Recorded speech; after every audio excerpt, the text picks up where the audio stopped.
کہ یہ کہاں پر ہے، یعنی کوئی ملک امریکہ سمیت کسی بھی ملک کو اس اڈے کی اسپیسیفک لوکیشن کا علم نہیں ہو سکا۔ ایران نے اس کو اس انداز میں خفیہ رکھا ہوا ہے۔ گزشتہ کچھ عرصہ پہلے جو ہے وہ ایران نے اس ایئر بیس کی اپنی فوٹیجز جاری کی تھی، جس میں دکھایا گیا تھا کہ ان کے پاس میزائل اور دیگر طیارے جو ہیں وہ اس بیس میں موجود ہیں، اور میزائلوں کی ایک اچھی خاصی تعداد تھی جو دکھائی گئی اور وہ اس بیس پر موجود ہے۔ اور ایران نے کہا تھا کہ ہمارا یہ بیس ایران کے دفاع میں اہم ترین اہمیت اور حیثیت رکھتا ہے۔ اس بیس کی تصویریں آنے کے بعد ایران دشمن قوتوں میں ایک لرزہ طاری تھا اور اس حوالے سے کافی تشویش پائی جا رہی تھی، اور اب وہ اس کوشش میں ہے کہ کہیں اس کو ٹریس کر کے اس کا سراغ لگا لیں، جس کے بعد میزائل ٹیکنالوجی کے ذریعے حملہ کر کے اسے تباہ کیا جا سکے۔ لیکن ابھی تک جو ہے وہ یہ قوتیں اس ایئر بیس کو ٹریس کرنے میں مکمل ناکام رہی ہیں۔ اس کے علاوہ ناظرین، امریکی اور مغربی میڈیا نے الزام عائد کیا ہے کہ ایران 84% تک یورینیم افزودہ کر رہا ہے، اور اگر یہ 84% اس کی مقدار پہنچ گئی ہے تو اٹ مینز کہ وہ جب چاہے منٹوں سیکنڈوں میں ایٹم بم بنا سکتا ہے۔ تو یہ چیز ایک الارمنگ پوزیشن ہے اگر ایران اس مقدار میں اپنی جو ہے یورینیم افزودہ کر رہا ہے، جبکہ ایران کی جانب سے اس الزام کی تردید کی گئی ہے۔ ایران نے کہا ہے کہ IAEA کا وفد جو ہے وہ اس معاملے پر جو ہے وہ ان سے بات چیت چل رہی ہے، اور ہمارے ہاں ایسی کوئی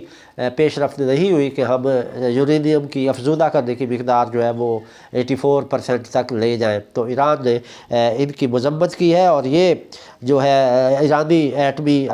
تنظیم جو ہے اس کے ترجمان نے کہا ہے کہ امریکی میڈیا کی جو رپورٹس ہیں وہ گمراہ کن اور بے بنیاد ہیں، اور ایسی کوئی چیز ایران میں نہیں ہو رہی کہ جس کو کہا جائے کہ وہ ایٹم بم بنانے کے لیے کام کر رہا ہے۔ ایرانی ترجمان کا کہنا ہے کہ بین الاقوامی ایٹمی توانائی ایجنسی جو ہے ان کے ساتھ ہم رابطے میں ہیں، اور وہ اس سے باخبر ہیں کہ ہم کتنی مقدار میں یورینیم کو افزودہ کر رہے ہیں۔ اب ناظرین آتے ہیں پاکستان کی سیاست کی طرف۔ تو گزشتہ روز صدر مملکت ڈاکٹر عارف علوی نے الیکشن کروانے کی تاریخ کا اعلان کر دیا تھا۔ انہوں نے کہا کہ ابھی تک جو ہے حکومت کی جانب سے یہ اعلان ہونا چاہیے تھا، نگران سیٹ اپ دونوں صوبوں میں ہے، پنجاب میں بھی اور KPK میں بھی، مگر دونوں صوبوں میں جو نگران سیٹ اپ ہے انہوں نے ابھی تک اس حوالے سے تاریخ کا اعلان نہیں کیا۔ تو صدر عارف علوی نے کہا کہ اب میں بطور صدر مملکت ان الیکشن کے انعقاد کے حوالے سے تاریخ کا اعلان کر رہا ہوں، اور انہوں نے 9 اپریل کی تاریخ کا اعلان کیا کہ 2023 کے 9 اپریل کو یہ عام انتخابات دونوں صوبوں میں ہوں گے۔ ناظرین، یہ 9 اپریل کا انتخاب کیوں کیا گیا صدر مملکت نے؟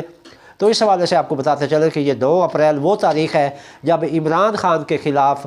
تحریک عدم اعتماد کامیاب ہوئی تھی اور عمران خان کو اقتدار سے نکال دیا گیا تھا۔ اب صدر مملکت نے 9 اپریل کا انتخاب اسی لیے کیا ہے کہ اس دن اگر الیکشن ہو جاتے ہیں تو پھر عمران خان سے اسی تاریخ کو اقتدار میں واپس آنے کا دن ہوگا، اور یہ ایک جو ہے نا وہ نئی ایک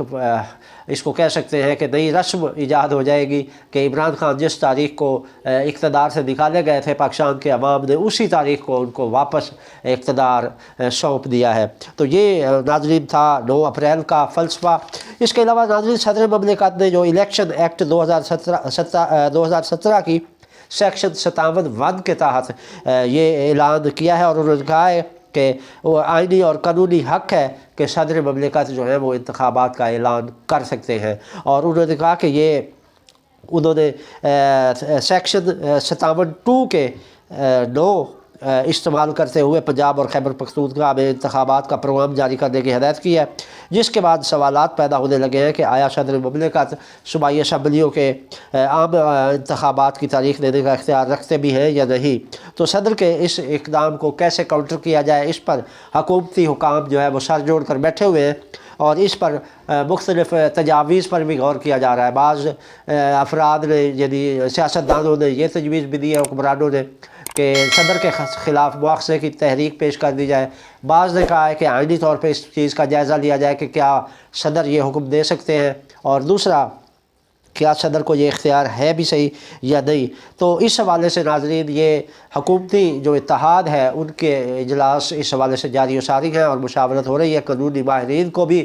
آن بورڈ لیا ہوا ہے، اور اب دیکھنا یہ ہے کہ صدر مملکت کے حکم پر یہ انتخابات 9 نومبر کو ہوتے ہیں یا حکمران اتحاد جو ہے وہ کوئی نئی شک نکال لیتا ہے کہ صدر کو بے بس کر دے یا صدر کے خلاف مواخذے کی تحریک لے آئے۔ اس حوالے سے ناظرین یہ صورتحال جو ہے وہ ابھی زیر غور ہے۔ اس کے علاوہ ناظرین ایک اہم جو موضوع تھا ہمارے پاس وہ یہ تھا کہ کل عمران خان لاہور ہائی کورٹ میں جب پیش ہوئے تو وہاں تحریک انصاف کے کارکنوں نے ایک شخص کو پکڑا تھا جو مسلح تھا اور اس کے پاس پسٹل اور کچھ گولیاں تھیں، تو کارکنوں نے اس سے وہ پسٹل چھین کر اسے پکڑ لیا، جبکہ جب وہ بندہ پکڑا گیا تو پولیس والے پہنچ گئے اور اس بندے کو پولیس والوں نے اپنی حراست میں لے لیا۔ بعد ازاں اس بندے کو رہا کر دیا گیا، یعنی پولیس والوں نے اس بندے کو وہاں سے بھگا دیا۔ اب اس کے حوالے سے تحریک انصاف کی قیادت جو ہے وہ مذمت کر رہی تھی اور انہوں نے تشویش کا اظہار کیا تھا کہ ایک مسلح شخص عمران خان کی ہائی کورٹ میں موجودگی کے وقت ہائی کورٹ کے احاطے میں موجود ہے اور آخر وہ کس طرح پہنچ گیا، جبکہ ٹائیگر فورس کے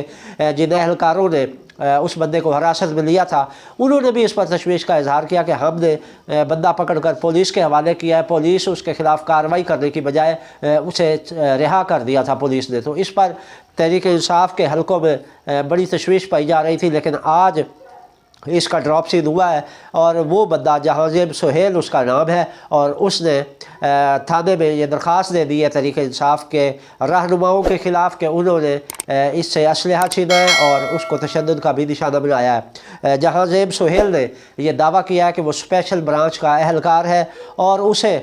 ڈیوٹی پر مامور کیا گیا تھا لاہور ہائی کورٹ میں عمران خان کی پیشی کے موقع پر، اور وہ اپنے ڈیوٹی سر انجام دے رہا تھا کہ تحریک انصاف کے کارکنوں نے اسے پکڑ کر تشدد کا نشانہ بنایا اور اس سے سرکاری اسلحہ بھی چھین لیا۔ تو اس اہلکار جہانزیب سہیل کی مدعیت میں تحریک انصاف کے 5 نامزد اور 15 نامعلوم افراد کے خلاف مقدمہ درج کر لیا گیا ہے، اور یہ مقدمہ 6 مختلف دفعات کے تحت درج کیا گیا ہے۔ ناظرین اس میں حسان نیازی